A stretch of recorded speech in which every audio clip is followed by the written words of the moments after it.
आप लोगों से मैं निवेदन करूंगी, एक बार अतिथि जो हमारे मौजूद हैं उनके लिए तालियां तो आप लोग बजा दीजिए प्लीज। तो सम्मान तो उसके बाद होगा ही।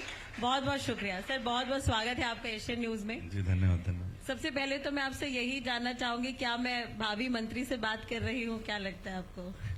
देखिए 1.5 साल पहले हम लोग भारतीय जनता पार्टी के बहुत सामान्य कार्यकर्ता थे। उस समय हम लोग कल्पना नहीं किए थे कि विधायक बनेंगे। वो तो श्रद्धेय अरुण साहू जी बैठे हैं, मेरा सौभाग्य है सामने आप बैठे हैं। आप प्रदेश अध्यक्ष बने, हम आपसे निवेदन करने गए, आपने टिकट दे दिया। उस समय टिकट मिलेगी कि नहीं मिलेगी हम कभी कल्पना नहीं किए थे। पार्टी ने हमको विश्वास किया, भारतीय जनता पार्टी विश्वास किया, आदरणीय अरुण साहू जी का आशीर्वाद मिला, टिकट मिल गई, जनता का आशीर्वाद से जीत गए। तो ऐसा हम कोई सोचते नहीं है क्या हो जाएंगे, ये तो पार्टी के ऊपर निर्भर है, बड़ों का आशीर्वाद कब क्या लग जाए उसको कुछ कह नहीं सकते। चलिए वो इंतजार तो हम भी कर रहे हैं अभी, लेकिन दुर्ग को लेकर सर आपका विजन क्या है? सबसे पहले मैं एशियन न्यूज को बहुत बधाई दूंगा, धन्यवाद दूंगा। मैं पार्षद था 2001 में, उस समय शायद नई नई यहाँ पे ये चालू हुआ था। कोई भी नेता चाहता है टीवी में देखना चाहता है अपने आप को। दूरदर्शन एक मात्र आता था जो बहुत कम मिलता था, सौभाग्य मिलता था। तो आपके यहाँ एक कैमरामैन और रिपोर्टर आते थे, तो हम लोग एशियन न्यूज उसको पूछते थे भैया कब आएगा।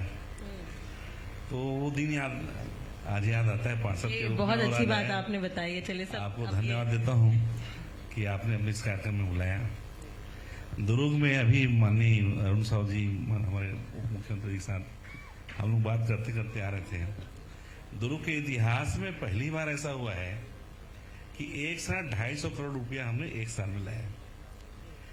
मैं समझता हूँ सिर्फ दुर्ग नहीं, यह अविभाजित मध्य प्रदेश जमाने से हो, वर्तमान छत्तीसगढ़ हो, आज तक कभी किसी मंत्री ने किसी शहर को, किसी नगरीय निकाय को इतनी बड़ी राशि दी होगी। ये जो असंभव सा दिखने वाला काम श्रद्धेय अरुण साहू जी, माननीय सुखदेव साय जी सुशासन में किए हैं, उसके लिए मैं पहले आभार व्यक्त करता हूँ। हम लोग सबसे पहले विधायक बने, अभी पूरा सनातन का दौर चल रहा है, आप सब जानते हैं। 48 शिव मंदिरों को हमने पुनरुद्धार किया। बाद में शासन की योजना आई, हमने एक साथ पहली बार दुर्ग के 8 शमशान घाट हैं, 8 शमशान घाट के लिए नगरीय निकाय विभाग ने हमको पैसा दिया। सारे शमशान घाट अभी बन रहे हैं, पहले शिव को दिए, फिर शमशान को दिए। उसके बाद रोड नाली, जो हम लोग अधोसंरचना मत से बोलते हैं, 27 करोड़ रुपए से रोड और नाली के लिए माननीय मंत्री जी ने दिया। जो अभी पानी की बहुत समस्या आ रही है, शुद्धता की बात आ रही है, अभी आज ही कल किसी समाचार पत्रों में आया कि शुद्ध जल लोग नहीं मिल पा रहे हैं। दुर्ग नगर निगम को माननीय डिप्टी सीएम साहब ने अकेले 110 करोड़ रुपए एसटीपी के लिए दिए हैं ताकि लोगों को स्वच्छ जल मिल सके। ये तो रोड नाली हो गया। बिजली, लोग बिजली के लिए पैसा पटाते हैं बिजली विभाग को। हमारे विष्णुदेव साय जी सुशासन में पहली बार ऐसा है कि हमको फ्री में 706 पोल मिले, 26 ट्रांसफार्मर मिले, 2 नई लाइन बिछी गई। ये हमारा 1 साल का कार्य है। सरकार की योजनाएं आप सब जानते हैं, अब माननीय जी बताएंगे। दूसरी बात, अभी हम लोग बीसीसीआई को, दुर्ग का एक स्टेडियम है, अभी मध्य प्रदेश में इंदौर के बाद सबसे बड़ा स्टेडियम, या कहा जाए इंदौर से बड़ा स्टेडियम हमारा दुर्ग का रविशंकर स्टेडियम है। ये रविशंकर स्टेडियम में 1992 तक सचिन तेंदुलकर, रवि शास्त्री, सुनील गावस्कर, जो महानतम जो खिलाड़ी हैं, सारे लोग आके यहाँ पे फ्लड लाइट मैच खेल चुके हैं। जो मध्य प्रदेश का पहला रेड क्रॉस के द्वारा बनने वाला ब्लड बैंक दुर्ग से बना था, उसमें सचिन तेंदुलकर जी उस मैच में आए थे इसी रविशंकर स्टेडियम में। पिछले 30 साल से वो स्टेडियम कोई देखने वाला नहीं था, जीर्ण शीर्ण अवस्था में हो गया। हम चाहते हैं कि उसको नए स्वरूप में दें।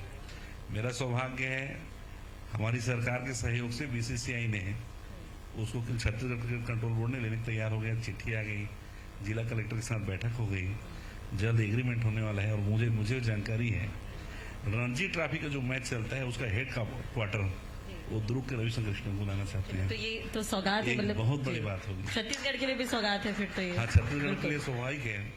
दुर्ग और भिलाई में बड़े खिलाड़ी हैं, नेशनल लेवल पे लोग खेलने गए हैं, उनके लिए एक बड़ा प्लेटफॉर्म लेकर सब अच्छा रहा। हो सकता है कि 5 साल 7 साल में दुर्ग भिलाई का लड़का इंटरनेशनल मैच खेलते मिले। चलिए, पहले भी उम्मीद- कर चुके हैं। जी। दूसरा, रोजगार के क्षेत्र में माननीय मुख्यमंत्री जी की इच्छा है कि आईटी के क्षेत्र में हम काम कर रहे हैं। नई औद्योगिक नीति जो है छत्तीसगढ़ की अभी पूरे देश में सबसे सर्वश्रेष्ठ औद्योगिक नीति मानी जा रही है। ये जो नेहरू नगर है, भिलाई जो वैशाली नगर का पार्ट है, उसमें एक आईटी का शुरू में डीओपी बना हुआ है, आप देखे होंगे। उसमें आप जाकर देखेंगे तो डॉक्टर रमन सिंह जी जब केंद्रीय मंत्री हुआ करते थे तब उन्होंने उसका उद्घाटन किया। आप सोचिए 25 साल पहले जब बेंगलोर हाईटेक सिटी नहीं बनी थी, उस समय माननीय डॉक्टर रमन सिंह की सोच भिलाई के लिए, भिलाई के बच्चों के लिए आईटी पार्क के लिए उन्होंने कल्पना की, जिसका मूर्त रूप देने का काम उन्होंने नेहरू नगर में किया।